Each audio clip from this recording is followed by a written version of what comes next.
Hacé como Petro y Cairo. Si de cortina se trata, elegí Cortifaz y modernizate. 0800 2678. Cuando alguien te recomienda algo hay que prestar atención por un tema de educación, pero si te lo recomienda el chef número uno del Uruguay, Sergio Puglia, tenés que prestar el doble de atención. Y si te dice queso artesano en todas tus comidas, tenés que prestar mucha atención. Mirá. Queso rallado artesano, presente en Xi'an, tienda inglesa, macromercado, Disco, Devoto y los mejores comercios de plaza. artesano.com.uy. Bueno, cirugía de mácula. Sí, es un ¿Cómo gusto le va, darle la doctor bienvenida, Martín doctor Meró. ¿Cómo están? Gracias por estar acá. Hoy ya nos comentaba más temprano algo que le dijimos el otro día a la doctora Gabriela de Feo. Qué bien explica esta gente, les gusta lo que hacen. Sí, Han sido nos docentes. hace a todos partícipes de... Ella trajo un ojito, el otro día lo puso arriba de la mesa, quedamos los dos mirando así el ojito, y ella le preguntaba si era tamaño real, y nos puso ahí para que preguntáramos, lo dejó ahí pronto, lo dejó.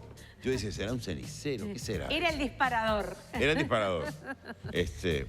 Bueno, y hoy nos lleva a una cirugía de mácula para la que usted no trajo corpóreamente el material, pero sí lo trajo en película, ¿verdad? Un video que en realidad es un video que está grabado en 3D, pero cuando los edito lo puedo editar en 2D. Entonces lo traje en 2D porque al no ser 3D, si no se ve como corrido. Pero hablamos en algún momento de la mácula, que es la parte que nos permite la visión central. Cuando ustedes me miran o el que está mirando la tele y ve los detalles, los ve con la mácula. Es el sector central de la retina. Ya habló una vez Ricardo Baxi de que tenemos maculopatías relacionadas a la edad. Cierto. Un envejecimiento de la retina y eso no tiene tratamiento quirúrgico. Ahí sí hoy en día hay inyecciones, que lo explicó él, de tratamiento. Pero hay otras enfermedades de la mácula, que una de ellas es el agujero de mácula y otros son membranas, es como una fibrosis que crece en la superficie de la retina, que eso sí es operable, que ya se opera, nosotros lo operamos, empezamos operándolo con Ricardo hace 20 años, y bueno, y han ido mejorando los microscopios, las técnicas, y hoy en día lo que había hablado ya la última vez del sistema de cirugía 3D, nos permite operarlo con ese sistema de 3D que nos permite verlo mucho mejor. Doctor, cuando usted dice una especie de fibrosis, ¿es como una malla? Es como una malla, es el tejido normal. La retina es tejido nervioso. Ajá. Es como si fueran las cámaras de foto viejas. La gente joven ya no me va a entender. Los más veteranos sí, era la película fotográfica. Bien.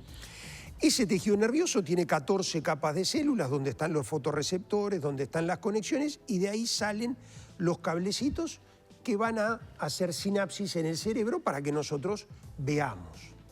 Pero es el tejido que ve.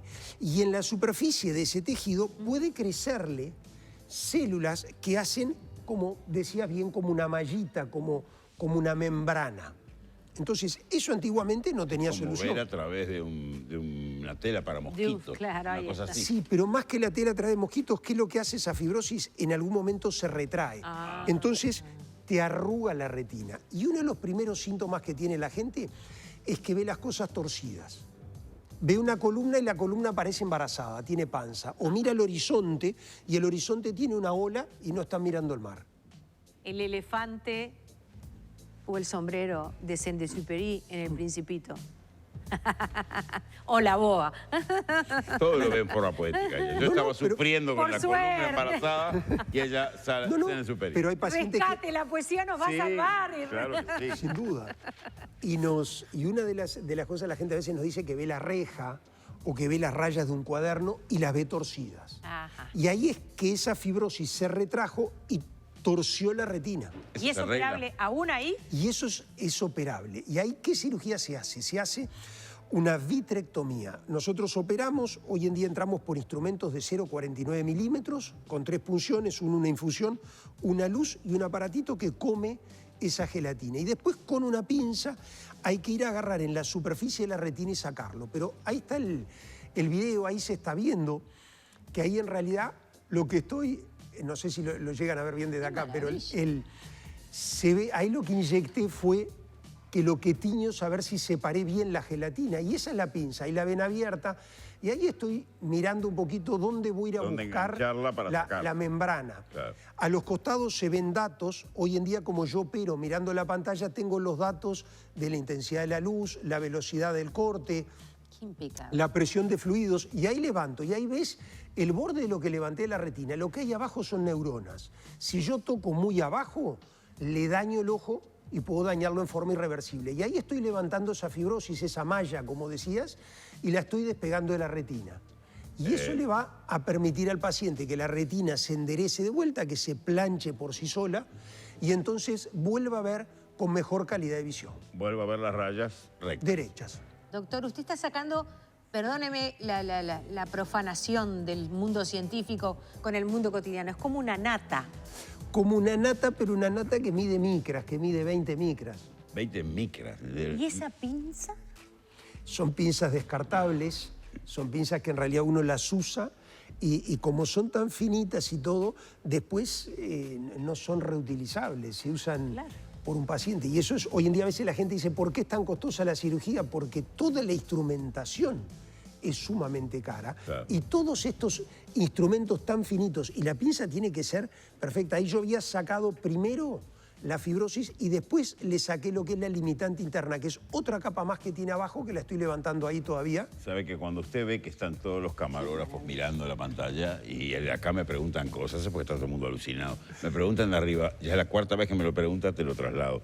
Eso es puro pulso. Eso es puro pulso, porque ahí muchas veces la gente dice, no, pero la cirugía robótica. ¿Qué pasa? Operé... Es tu manito la que levanta. Son mi manito, que yo tengo un apoyo, ahora tenemos una silla súper especial alemana que nos trajimos, pero igual, yo adentro del ojo a veces no respiro en ese momento, porque si yo apoyo mucho, daño la retina, pellizco las neuronas. Entonces tengo que buscar. Operé ayer un paciente de eso, el último paciente, y pobre, él tenía un pequeño movimiento del ojo, y yo le pedía que se quedara quietito y son movimientos involuntarios. Claro. Pero entonces uno tiene que un poco como que casi sincronizarse con ese movimiento. Claro. Porque si él se mueve y yo muevo para el lado contrario, lo pecho. Entonces... ¿Y cuánto tiempo puede el doctor Martín Merov no respirar? Y bueno, ahí entra otra actividad que yo hice en el pasado. Casa submarina. Hice buceo y tengo una licencia avanzada de buceo. Entonces, yo por lo menos hacía más de 50 metros por abajo del agua. No, pero tampoco no está mucho rato. Pero en el momento a veces es para ni siquiera hacer vos el movimiento de respirar, que en un momentito que hacen la apnea a ir a agarrarlo, porque es ir a pellizcarlo, penitas. Sí, habrá que tener confianza en un profesional, ¿no? Porque le estamos dando esa posibilidad en ese momento, nuestro ojo. Y con los movimientos involuntarios, porque no es que tú te muevas, porque el ojo se te mueve. ¿Y el paciente está anestesiado, doctor? Está anestesiado, le hacemos anestesia, pero ahí no son gotitas como en la catarata, le hacemos una anestesia alrededor del ojo, no con una aguja, es una pequeña incisión y con una aguja roma, porque lo que buscamos es un poco bloquear esos movimientos, anestesiarle para que no mueva. Claro, que no haya ni reflejos ahí. Para que trate de mover lo menos posible. El movimiento es defensivo del ojo de... No, porque él ahí en general no ve, no es que se defienda, pero a veces hay pequeños movimientos involuntarios de refijación y hasta a veces solo porque respira el paciente, un poquitito se mueve. O sea que hay que hacer un juego de respiración entre el suyo y el del paciente. Doctor, ¿esto es para personas añosas o es una patología que puede estar en gente joven? En general es más frecuente en pacientes añosos. Ajá. Y es esa fibrosis y un pariente de esa fibrosis son los agujeros de mácula. Que se produce un agujero en la mácula porque también hay como una pequeña fibrosis o tracción en la superficie de la retina y tenemos que hacer lo mismo. Ahí sacamos eso que tironeó de un lado y del otro, hizo que se rompiera la retina dejando un agujerito en la mácula, pero con la diferencia que ahí les ponemos después un gas adentro del ojo para que le planche el agujerito. Y ahí los tenemos que dejar boca abajo unos días para que ese gas que sube apriete la mácula y se lo cierre. O sea que el gas vuelve al lugar y ahí se genera un cierre de eso que fue una herida. Planchar como una camisa. No pueden planchar, claro. No se puede planchar para arriba, además. Doctor, ¿y qué? ¿Una semana con la cabeza agacha? En esa situación una semana. También hay otros pacientes que los tenemos un mes, que es cuando tienen un desprendimiento de retina. Pero en el agujero de mácula a veces lo dejamos 2 o 3 días, una semana. Claro, el desprendimiento de retina ya es una cosa bastante más grave.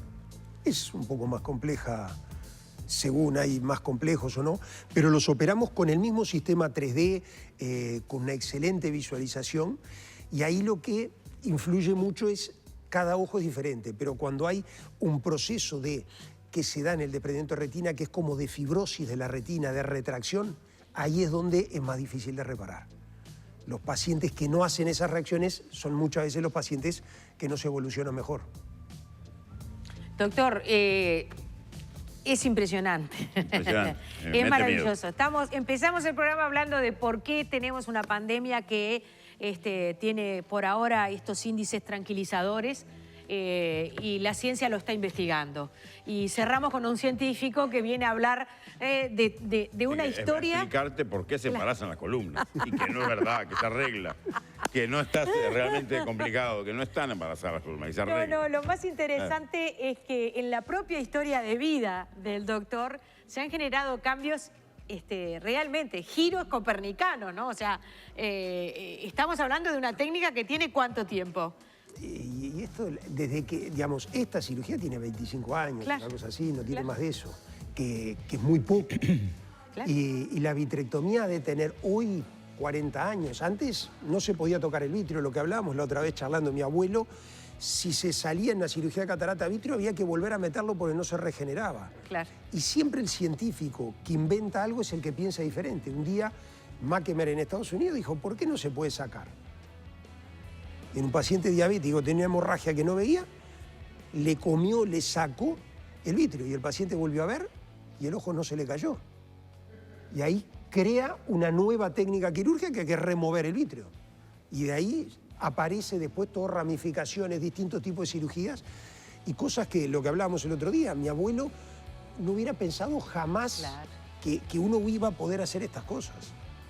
Pero por suerte sí lo hace y lo tenemos con nosotros. Muchas gracias. Por favor, muchísimas gracias. Un placer haberlo tenido acá, como siempre. Volvió a comprobar que explican muy bien. Sí, sí, absolutamente. ¿Qué día es mañana? Mañana es jueves. Bien, por fin, por fin. La primera parte del jueves. La primera parte. Porque después viene viernes. Bien.